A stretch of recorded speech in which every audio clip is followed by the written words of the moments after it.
Hi friends, welcome to Surekha Berde channel. ఇవాల్టి వీడియోలో మనము రెండు రకాల కూరలు చేసుకోబోతున్నాము. ఒకటి వచ్చేసి పాలకూర పప్పు, ఇంకా గోర్చికుడు ఆలుగడ్డ ఎలా వండుకోవాలో ఇవాల్టి వీడియోలో మనం చూద్దాము. దానికి కావాల్సిన పదార్థాలు ఏంటి, అది ఎలా తయారు చేయాలో చూసేద్దాము.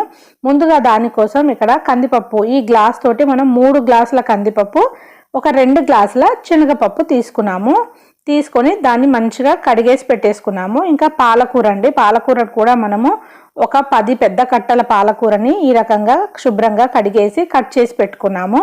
దాని తర్వాత వచ్చేసి ఇక్కడ పచ్చిమిరపకాయలు, మనం ఇన్ని పచ్చిమిరపకాయలు తీసుకోవాలండి. ఆల్మోస్ట్ ఒక 1/2 కిలో పచ్చిమిరపకాయలు పడతాయి. ఇంకా వచ్చేసి ఇక్కడ కరివేపాకు, కొత్తిమీర తీసుకున్నాము. ఇంకా చింతపండు నానబెట్టి పెట్టేసుకోవాలి ముందే, ఒక అరగంట ముందు నానబెట్టుకుంటే బాగుంటుంది. ఇక్కడ పచ్చిమిరపకాయలన్నీ కొంచెం ఉప్పు వేసి మనం దాన్ని మంచిగా పేస్ట్ లాగా ఈ రకంగా చేసేసి పెట్టేసుకున్నాము. ఇప్పుడు మనము ఈ శుభ్రంగా కడిగేసి పెట్టుకున్న పప్పులో ఈ పాలకూరను వేసుకుంటున్నాము. చెప్పాను కదా, ఇక్కడ మనము ఎక్కువ క్వాంటిటీలో పప్పును ఎలా తయారు చేసుకోవాలో చాలా ఈజీగా నేను చూపించబోతున్నాను.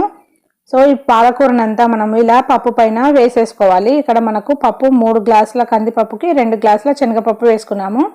ఎక్కువ క్వాంటిటీలో వండుకున్నప్పుడు మనం శనగపప్పు వేసుకుంటే పప్పు మంచిగా ఎదుగుతుంది. తర్వాత ఇక్కడ మనము పేస్ట్ చేసుకున్న పచ్చిమిర్చి పేస్ట్ వేసేసుకుంటున్నాము. దీంట్లో కొద్దిగా సాల్ట్ వేసుకొని మనం పేస్ట్ చేసుకోవాలి. తర్వాత శుభ్రంగా కడిగి పెట్టేసుకున్న కరివేపాకు, కొత్తిమీర కూడా వేసేసుకోండి. దాని తర్వాత మనము ముందుగా నానబెట్టుకున్న చింతపండును వేసుకుందాము. చింతపండును మనము అరగంట ముందే నానబెట్టేసి పెట్టుకున్నాము. దానివల్ల ఇది మంచిగా నానుతుంది. ఇందులో వాటర్ వేసుకోకూడదండి, చింతపండును మాత్రమే పైనుంచి వేయాలి. మనకు ఆకుకూర పైన చింతపండు ఉంటుంది కాబట్టి కింద పప్పు మనకి బాగా ఉడుకుతుంది, కుక్కర్లో పెడతాం కాబట్టి. దాని తర్వాత ఇక్కడ మనము పసుపు వేసుకుంటున్నాము. ఒక చిన్న స్పూన్తో ఒక 2 స్పూన్ల పసుపు వేసుకుందాము. ఇలా పసుపు వేసుకోవడం వల్ల మనకి పప్పు మంచిగా ఉడికిపోతుంది. దాని తర్వాత వచ్చేసి మనము అల్లం వెల్లిగడ్డ పేస్ట్ వేసుకుంటున్నాము. ఒక చిన్న స్పూన్తో ఒక 3 స్పూన్ల అల్లం వెల్లి పేస్ట్ వేసుకోండి. అల్లం వెల్లిగడ్డ పేస్ట్ వల్ల మనకి పప్పులో మంచి టేస్ట్ వస్తుంది. దాని తర్వాత వచ్చేసి మనం ఇందులో కొద్దిగా ఆయిల్ వేసుకుందాము. ఒక చిన్న గరిటెతోటి ఒక గరిటెడు ఆయిల్ వేసుకోండి. ఆయిల్ వేసుకుంటే పప్పు మనకి తొందరగా ఉడికిపోతుంది అనమాట. దానికోసం మనం ఎప్పుడు పప్పు ఉడకబెట్టినా కొంచెం ఆయిల్, పసుపు ఇలా వేసుకుంటాము. దాని తర్వాత మనము ఇక్కడ సరిపడా వాటర్ వేసుకోండి.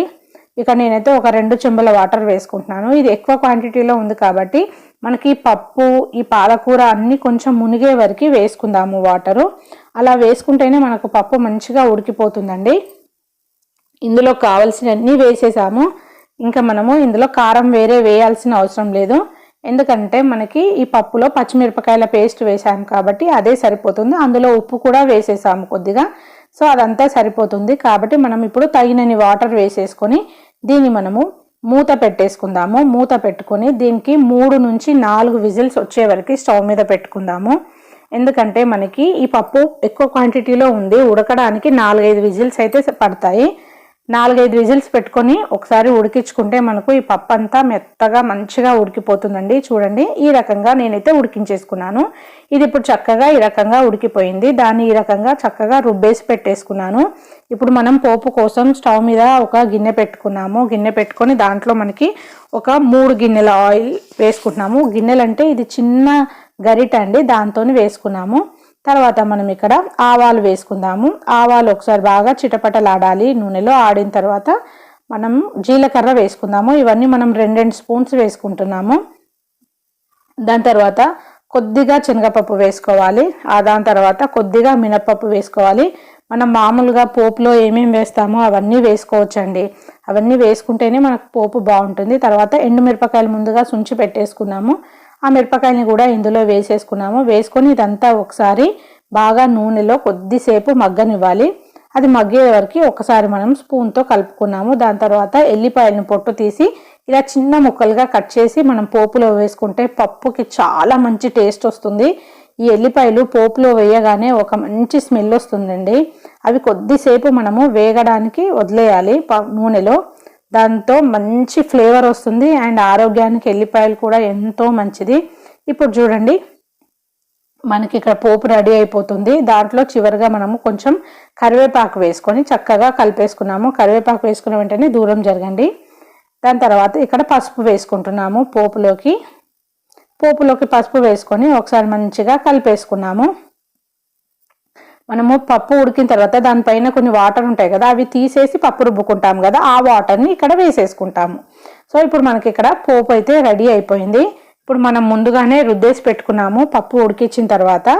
ఆ రుద్దేసి పెట్టుకున్న ఆ పప్పులో ఇప్పుడు ఈ పోపు వేసేసుకుంటే మనకి సరిపోతుంది. ఉప్పు చూసుకోండి ఒకసారి, మీరు ఉప్పు చూసుకొని ఇంకొంచెం ఉప్పు కావాలంటే మీరు యాడ్ చేసేసుకోవచ్చు.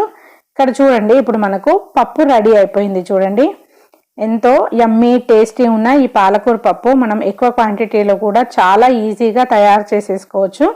సో ఇవాళ అయితే నేను ఈ పాలకూర పప్పుని ఈ రకంగా తయారు చేసేసుకున్నాను. చాలా బాగుంది. సో తర్వాత వచ్చేసి మనము ఇప్పుడు ఆలుగడ్డ గోరుచిక్కుడుకాయ చేసుకుందాము. దానికోసం మనము ఇక్కడ ఉల్లిపాయలు చక్కగా కట్ చేసి పెట్టేసుకున్నాము.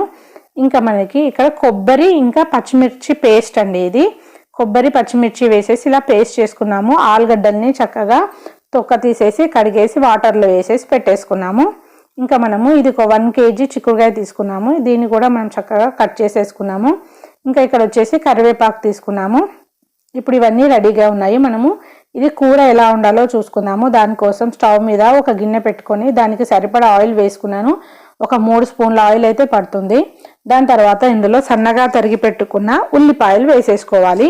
ఈ ఉల్లిపాయలు ఒకసారి నూనెలో కొద్దిసేపు మనం కలుపుకోవాలి. ఇవి కొంచెం మగ్గే వరకు కలుపుకుంటే సరిపోతుంది.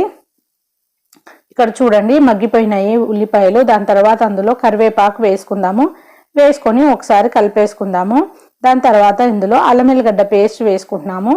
అల్లం ఎల్లిగడ్డ పేస్ట్ కూడా మనకి కూరలోకి కొంచెం మంచిగానే పడుతుందండి. దానికోసం ఒక చిన్న స్పూన్తో 3 స్పూన్ల అల్లం ఎల్లిగడ్డ పేస్ట్ వేసుకొని ఈ అల్లం ఎల్లిగడ్డ పేస్ట్లో పచ్చి వాసన పోయే వరకు నూనెలో ఒకసారి ఇలా మంచిగా కలుపుకోవాలి.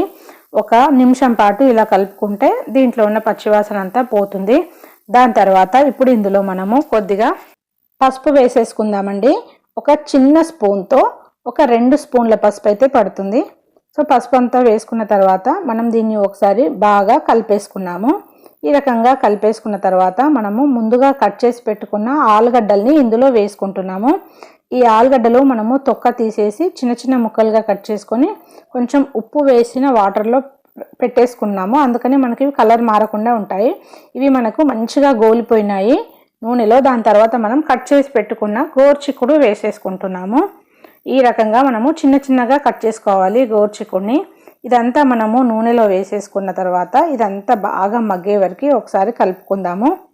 చూడండి మనకి ఈ ఆలుగడ్డ గోరుచిక్కుడు చాలా ఫాస్ట్గా ఉడికిపోతాయి, ఎక్కువ టైం అయితే తీసుకోవు. ఇదంతా మనము మూత పెట్టేసి ఒక 2 నిమిషాల సేపు బాగా మగ్గనిద్దాము. అలా ఒక 2 సార్లు మనము మూత పెట్టుకొని మగ్గనిచ్చుకుంటే ఈ రకంగా ఇది మగ్గిపోతుంది. దీంట్లో ఎలాంటి వాటర్ యాడ్ చేయలేదు మనము. దాని తర్వాత మనం వచ్చేసి ఇక్కడ పచ్చిమిరపకాయలు కొబ్బరి వేసిన పేస్ట్ వేసుకుంటున్నామండి. మీకు ఎవరికైనా పచ్చిమిరపకాయలు ఇష్టం లేకపోతే ఎండుమిరపకాయల కారం వేసుకొని పచ్చి కొబ్బరిని వేసుకోండి, కూర పైన చాలా బాగుంటుంది. లేదంటే నేను వీడియోలో చూపించినట్టుగా మీరు పచ్చిమిరపకాయలు అండ్ కొబ్బరితో ఇలా పేస్ట్ చేసుకొని వేసుకుంటే కూడా చాలా బాగుంటుంది. ఆల్మోస్ట్ ఈ ఆలుగడ్డలు గోరుచిక్కుడు సగం వరకు ఉడికిపోయిన తర్వాత మనం ఇప్పుడు ఇవి వేసుకుంటున్నాము. వేసుకొని ఒకసారి బాగా కలిపేసుకొని ఇంకొక 2-3 నిమిషాల సేపు మనము మూత పెట్టి మంచిగా మగ్గించేసేసుకుంటున్నాము. ఇక్కడ చూడండి మనకి ఇదంతా ఇప్పుడు ఈ రకంగా మగ్గిపోయింది, చాలా చక్కగా వచ్చేసింది కూర. చివరగా ఇందులో మనము ఒక చిన్న స్పూన్తో 2 స్పూన్ల ధనియాల పొడి వేసుకుంటున్నాము. సో ధనియాల పొడి వేసేసుకొని మళ్ళీ మనం ఈ కూరని మంచిగా కలిపేసుకొని ఇంకొక 2 నిమిషాలు దీన్ని మూత పెట్టేసుకున్నామంటే మనకి ఈ కూర రెడీ అయిపోతుంది. ఎంతో చాలా టేస్ట్గా ఉంటుందండి. ఇది అన్నంలో కానీ చపాతీలో కానీ తినొచ్చు, చాలా బాగుంటుంది. మీరందరూ ఇది ఇంకొకసారి ఇలా ట్రై చేయండి. సో మీకు ఈ వీడియో ఎంతగానో నచ్చింది అనుకుంటున్నాను. నచ్చితే నా ఛానల్ సబ్స్క్రైబ్ చేసుకోండి, లైక్ చేయండి, మీ ఫ్రెండ్స్ అండ్ రిలేటివ్స్కి షేర్ చేయండి. ఇంకొక మంచి వీడియోతో మళ్ళీ కలుసుకుందాము. అప్పటి వరకు టాటా, బాయ్ బాయ్.